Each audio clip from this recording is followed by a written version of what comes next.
I'm just going to continue my discussion about cameras and economics. Now, I'm shooting again on a ZV-E10, and the comparison that I'm trying to make is with the new Sony ZV-E1, which is their full-frame model. It's sort of a scaled-down A7S III, and it has a lot of interesting doohickeys with it.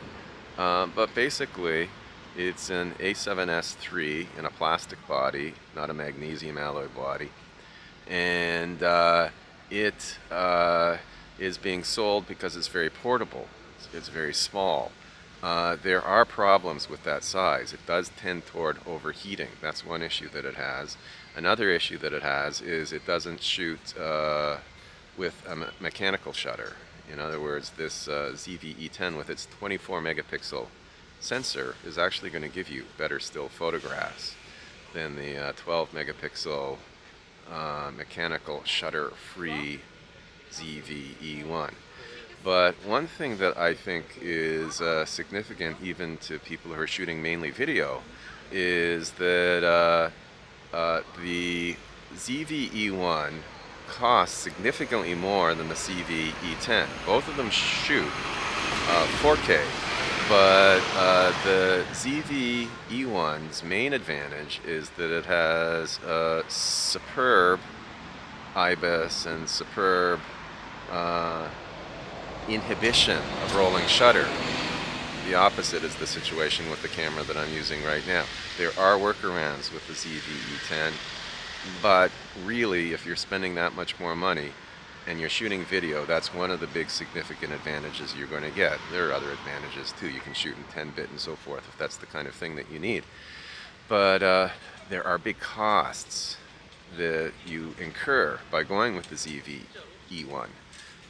The first is the cost, obviously, of the camera. It's 2,700,000 won, which is a very good price, by the way, compared to what it's selling for in Canada or even the United States. It's a deal here in South Korea.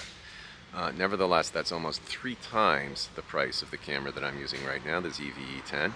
And the ZV-E10 comes with a pretty good kit lens that I'm using right at the moment for vlogging. You get a kit lens with the ZV-E1 as well. It costs approximately 400,000 won in the package that you get it with. But the aperture is not better. They both have their fastest aperture on both lenses is 3.5.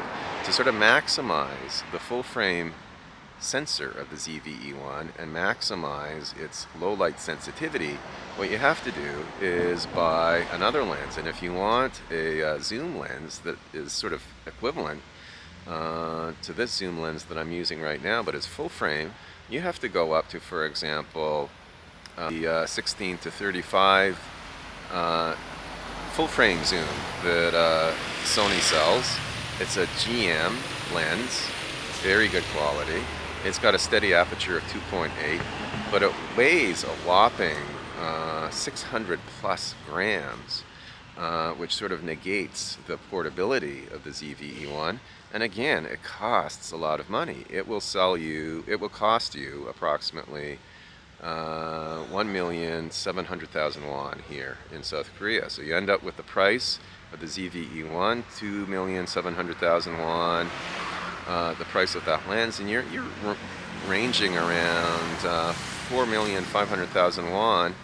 Are you really getting that much more of a camera? I'm not sure that you really are.